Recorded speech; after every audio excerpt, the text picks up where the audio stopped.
গতকাল বিকাল 4:10 ব্যারিস্টার আব্দুর রাজ্জাক তিনি মারা গেছেন ইবনে সিনা হাসপাতালে। এবং গতকাল রাতে ধানমন্ডি একটি মসজিদে তার প্রথম জানাজা অনুষ্ঠিত হয় এবং দ্বিতীয় জানাজা অনুষ্ঠিত হয়েছে সুপ্রিম কোর্ট। এবং দেখতে পাচ্ছেন সুপ্রিম কোর্টের যে আইনজীবী যারা রয়েছেন এবং বাংলাদেশ জামায়াতে ইসলামীর যারা রয়েছেন তারা কিন্তু সেই দ্বিতীয় জানাজা অংশগ্রহণ শেষে তারা বের হচ্ছেন। এবং আজকে তৃতীয় জানাজা অনুষ্ঠিত হবে ব্যারিস্টার আব্দুর রাজ্জাকের তৃতীয় জানাজা জাতীয় মসজিদ বাইতুল মোকাররমের তৃতীয় জানাজা অনুষ্ঠিত হবে।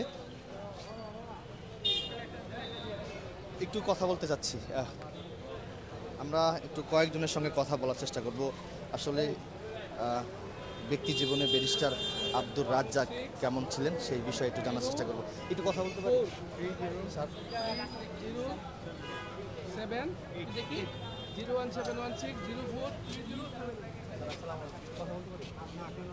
ব্যারিস্টার আব্দুর রাজ্জাক কেমন ছিলেন আপনার মানে ব্যক্তি? ভালো মানুষ ছিলেন, এরকম মানুষ হয় না।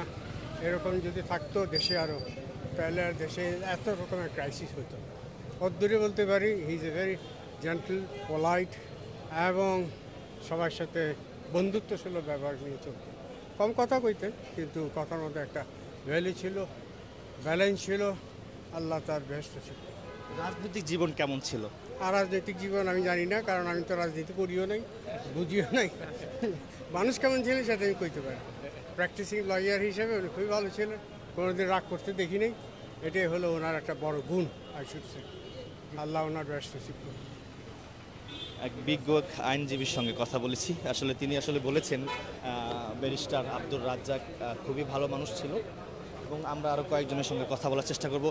ব্যারিস্টার আব্দুর রাজ্জাক আসলে ব্যক্তি জীবনে কেমন ছিল আপনার কাছে? অনেক, আসলে আমরা তো ছোট মানুষ, আমরা স্যারকে যেভাবে পেয়েছি, স্যার অনেক ভালো মানুষ ছিলেন, অনেক ভালো লয়ার ছিলেন, প্রথিতযশা আইনজীবী ছিলেন এবং সাধারণ মানুষের জন্য একজন নিবেদিত প্রাণ ছিলেন। ব্যারিস্টার আব্দুর রাজ্জাক আসলে আপনার কাছে কেমন ছিল? বাংলাদেশের আইনজীবীদের মধ্যে শ্রদ্ধেয় ব্যারিস্টার আব্দুর রাজ্জাক স্যার, উনি একটা ইনস্টিটিউট। তার কাছ থেকে আমরা শিখেছি। একটু আগে আলাপ করলাম যে বাংলাদেশের দুজন খুব আদর্শবান আইনজীবী, তাদের দেখলেই ভালো লাগতো। একজন মরহুম মওদুদ আহমেদ এবং ব্যারিস্টার আব্দুর রাজ্জাক স্যার অত্যন্ত বিনয়ী এবং জ্ঞানী মানুষ, যিনি আন্তর্জাতিক মানের একজন আইনজীবী। আমরা বাংলাদেশের মানুষ ভাগ্যবান যে এরকম একজন বড় সফল একজন বড় আইনজীবীকে আমরা হারালাম। আমরা প্রথিতযশা যে মানুষটা সারা ওয়ার্ল্ডে স্বীকৃত একজন মানুষ, উনি অনেক বিশ্ববিদ্যালয়ে কিন্তু ক্লাস নিয়েছেন লয়ের, আমরা সেটা জানি না। আমরা দেখেছি যে আন্তর্জাতিক ট্রাইব্যুনালে ইতিপূর্বে উনি যেভাবে তার বক্তব্য উপস্থাপন করেছেন সেগুলোও কিন্তু দেখার বিষয় আর কি। আমি মনে করি মরহুম আব্দুর রাজ্জাক, ব্যারিস্টার আব্দুর রাজ্জাক আমাদের দেশের সম্পদ। উনি আজকে আল্লাহ তাআলা তাকে বেহেশত নসিব করুক এই আশা ব্যক্ত করছি। আরও ব্যক্ত করছি যে এইরকম আব্দুর রাজ্জাকের মতো ব্যারিস্টার যুগে যুগে আরও তৈরি হোক, এই প্রত্যাশা আমি রাখছি আর কি। সবাইকে ধন্যবাদ। আসসালামু আলাইকুম। ব্যারিস্টার আব্দুর রাজ্জাক কেমন ছিলেন? ব্যারিস্টার আব্দুর রাজ্জাক একজন প্র্যাকটিক্যাল মুসলিম হিসাবে আমরা ওনাকে দেখেছি। উনি সকল ক্ষেত্রে ওনার কোর্টের যে জীবন, এই জীবনে আমরা সবসময় উনি সত্যের পক্ষে ছিলেন, যেটা সত্য সেটাকে উনি তুলে ধরতেন। উনি কখনো সত্যের সাথে করেন না আর কি কোনো। আমরা আরেকজনের সঙ্গে কথা বলার চেষ্টা করব।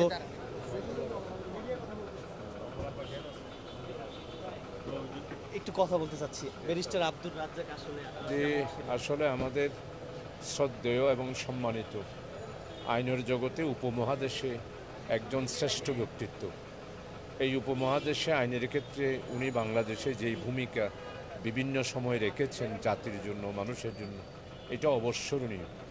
এরপরে হচ্ছে যে সবচেয়ে সিটিজেন ল, যেটা নাগরিকত্ব আইনের ব্যাপারে উনি যে লড়াই করেছেন, এটা আসলে ইতিহাসে হিস্ট্রিক্যাল একটা অধ্যায়।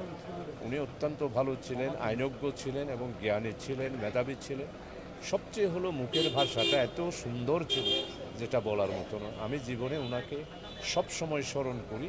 সবচেয়ে হচ্ছে যে উনি সাংবিধানিক বাক্যটা এত সুন্দর করে দিতেন যেটা বলার মতো না। আমি আল্লাহর কাছে দোয়া করছি আল্লাহ যেন ওনাকে জান্নাতুল ফেরদাউস নসিব করে, পরিবারদেরকে আল্লাহ তাআলা দর্শক, আমরা যেমনটি দেখতে পাচ্ছি, আমরা এই মুহূর্তে রয়েছি সুপ্রিম কোর্ট। সুপ্রিম কোর্টে ব্যারিস্টার আব্দুর রাজ্জাকের দ্বিতীয় জানাজা অনুষ্ঠিত হয়েছে এবং সেই দ্বিতীয় জানাজা শেষে তার মরদেহ সম্ভবত এখন বাইতুল মোকাররম জাতীয় মসজিদ বাইতুল মোকাররমে নিয়ে যাবেন। আজকে বাদ জোহর তার তৃতীয় জানাজা অনুষ্ঠিত হবে বাইতুল মোকাররম জামে মসজিদে। আমরা একটু আরো কয়েকজনের সঙ্গে কথা বলার চেষ্টা করব। ব্যারিস্টার আব্দুর রাজ্জাক ব্যক্তি জীবনে আসলে আপনার কাছে কেমন ছিল? উনি খুবই মহান একজন ব্যক্তি ছিলেন। উনি আইন পেশাকে এমনভাবে নিয়েছিলেন, দল মত নির্বিশেষে, ধর্ম বর্ণ বাছ বিচার করতেন না। উনি ন্যায় বিচারের পক্ষেই সবসময় ভূমিকা রাখতেন এবং অন্যান্য আইনজীবীর সাথে তার মধ্যে পার্থক্য ছিল উনি সততা, ন্যায়পরায়ণতা এবং আল্লাহর প্রতি জবাবদিহিতা, আখিরাতের জবাবদিহিতা, এইটাকে সামনে রেখেই উনি কাজ করতেন।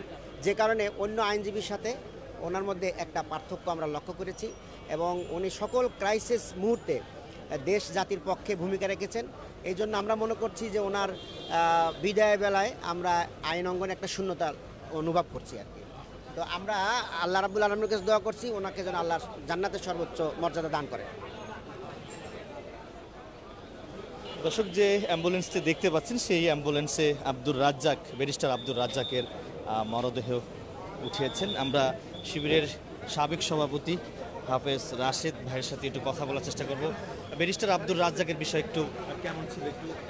আসলে তো তিনি তো কিংবদন্তি আইনজীবী ছিলেন, তিনি একই সাথে আইনজীবী, একই সাথে বুদ্ধিজীবীও ছিলেন, বাংলাদেশে একজন ইসলামী আন্দোলনের অন্যতম পুরোধা ব্যক্তিত্বও ছিলেন। আমি মনে করি যে তার এই বিদায় আমাদেরকে নাড়া দিয়েছে। আমরা তার রুহের মাগফিরাতের জন্য দোয়া করছি আল্লাহর কাছে। দেখতে পাচ্ছেন দর্শক, তার সহকর্মী এবং বাংলাদেশ জামায়াত ইসলামীর ঢাকা মহানগর দক্ষিণের নেতৃবৃন্দরাও কিন্তু এখানে তার দ্বিতীয় জানাজায় অংশগ্রহণ করেছেন এবং সুপ্রিম কোর্টের আইনজীবীরাও কিন্তু তার দ্বিতীয় জানাজায় অংশগ্রহণ করেছেন। প্রথম জানাজা ব্যারিস্টার আব্দুর রাজ্জাকের প্রথম জানাজা অনুষ্ঠিত হয়েছে ধানমন্ডি এবং দ্বিতীয় জানাজা অনুষ্ঠিত হয়েছে সুপ্রিম কোর্ট। আমরা আরও কয়েকজনের সঙ্গে কথা বলার চেষ্টা করব, আমাদের সাথেই থাকুন। একটু কথা বলতে পারি আপনার সঙ্গে? আসলে এই যে আইনজীবী যে শূন্যতা, এটি আসলে পূরণ করা যাবে কিনা, তার যে জায়গাটা ছিল? আমরা যেটা জানি, উনি বাংলাদেশ সুপ্রিম কোর্টের বিশিষ্ট ও সিনিয়র আইনজীবী। উনি ফৌজদারি আইন খুব ভালো জানতেন। আমরা বলি উনি ফৌজদারি বিশেষজ্ঞ, আইনি বিশেষজ্ঞ। ওনার মৃত্যুতে বাংলাদেশ সুপ্রিম কোর্ট একজন শীর্ষ পর্যায়ের ফৌজদারি আইনজীবী বিশেষজ্ঞ হারালেন। জি, থ্যাংক ইউ। কেমন ছিল আসলে ব্যারিস্টার আব্দুর রাজ্জাক আপনার কাছে? ব্যারিস্টার আব্দুর রাজ্জাক আসলে আইনাঙ্গনে একজন নক্ষত্র ছিলেন। আজকে তার বিদায়ের মাধ্যমে আইনাঙ্গন তার শূন্যতা ফিল করছে এবং একটা নক্ষত্রের বিদায়। আমরা মনে করি তিনি আসলে আইনজীবীদের মধ্যে উনি হচ্ছেন একটা অনুসরণীয় ব্যক্তিত্ব। তিনি যে কোনো মামলা গ্রহণ করতেন না।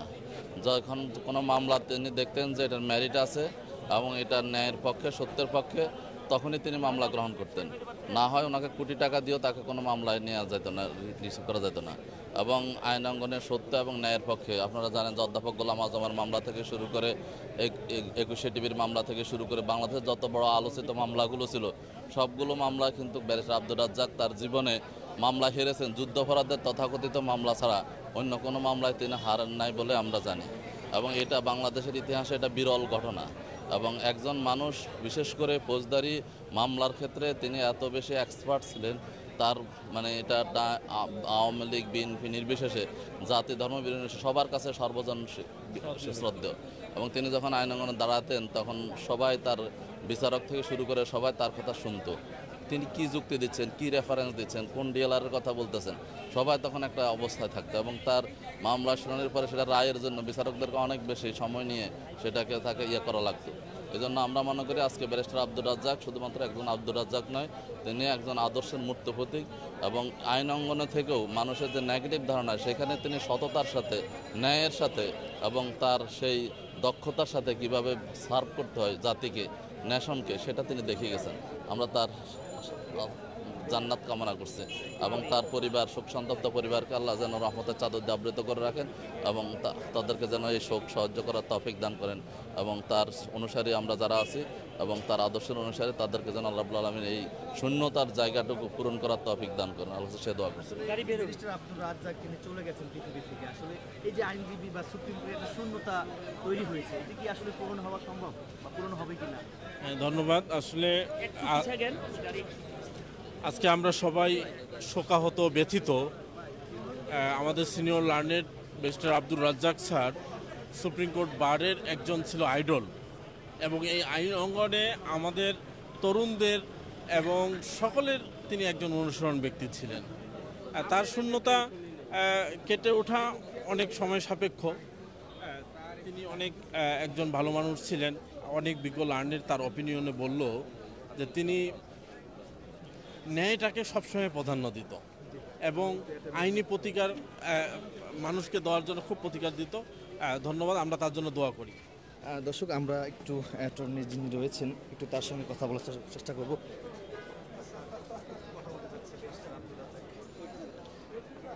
আমরা এই মুহূর্তে রয়েছি সুপ্রিম কোর্ট। কিছুক্ষণ আগে ব্যারিস্টার আব্দুর রাজ্জাকের দ্বিতীয় জানাজা অনুষ্ঠিত হয়েছে এবং তৃতীয় জানাজা জাতীয় মসজিদ বাইতুল মোকাররম অনুষ্ঠিত হবে। আসলে ব্যারিস্টার আব্দুর রাজ্জাক তিনি আসলে মারা গেছেন, এই যে তার যে শূন্যতাটা যে তৈরি হয়েছে, মানে কীভাবে দেখছেন এবং তার যে ব্যক্তি জীবনটা আসলে আপনার কাছে কেমন লেগেছে, কেমন ছিল ব্যক্তি জীবন? মৃত্যু অনিবার্য মানুষের জীবনের জন্য। ব্যারিস্টার আব্দুর রাজ্জাক সাহেব আল্লাহ তাআলার ডাকে সাড়া দিয়ে চলে গেছেন, কিন্তু তার চলে যাওয়ার মধ্য দিয়ে এক বিশাল শূন্যতা আমরা অনুভব করছি এই আইন অঙ্গনে। তাকে আমি 90-এর দশক থেকে চিনি। 1998 সালে যখন আমি প্রথম এই অঙ্গনে আইনজীবী হিসেবে আসি, সেদিন থেকেই আমি তার সাথে সংস্পর্শ পেয়েছি, একসাথে কাজ করার সুযোগ পেয়েছি।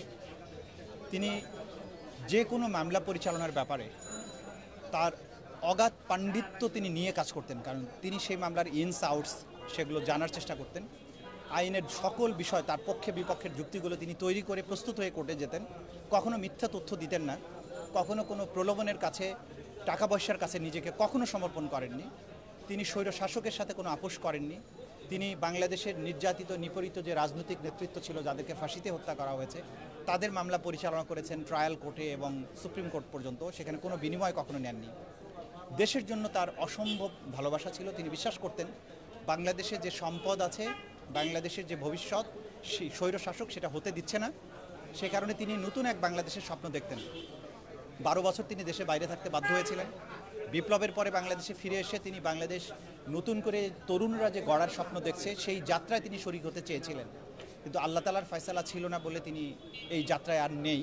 কিন্তু তার স্বপ্ন ছিল যে এই দেশের তরুণেরা বাংলাদেশকে বিশ্বের দরবারে একদম সম্মুখ সারিতে নিয়ে যাবে। বাংলাদেশের জেনারেশন স্বৈরশাসক হটানোর যে অসাধারণ কাজ করেছেন, সেই ব্যাপারে তার মধ্যে গভীর কৃতজ্ঞতাবোধ ছিল। তরুণ প্রজন্মকে সবসময় তিনি স্মরণ করতেন এবং তিনি বিশ্বাস করতেন এই তরুণরাই বাংলাদেশকে বদলে দিতে পারবে।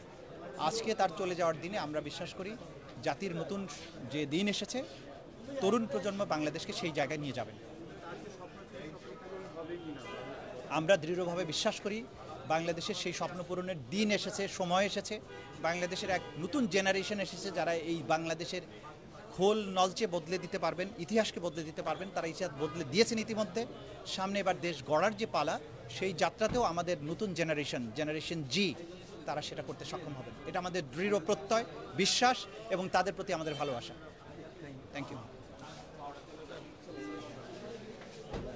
তো দর্শক, এতক্ষণ পর্যন্ত আসলে ব্যারিস্টার আব্দুর রাজ্জাক কেমন ছিলেন এবং এই সুপ্রিম কোর্টের যে শূন্যতা তৈরি হয়েছে, এটি আসলে বলা থাকে না। তো দর্শক, এই হচ্ছে এখানকার সর্বশেষ। কিছুক্ষণ আগে ব্যারিস্টার আব্দুর রাজ্জাকের দ্বিতীয় জানাজা অনুষ্ঠিত হয়েছে। তৃতীয় জানাজা অনুষ্ঠিত হবে জাতীয় মসজিদ বাইতুল মোকাররমে। তৃতীয় জানাজা অনুষ্ঠিত হবে, তারপর ওইখান থেকে আসলে তার পারিবারিক যে কবরস্থান, তাকে দাফন করা হবে, এমনটি জানা গেছে। তো দর্শক, এই হচ্ছে এখানকার সর্বশেষ।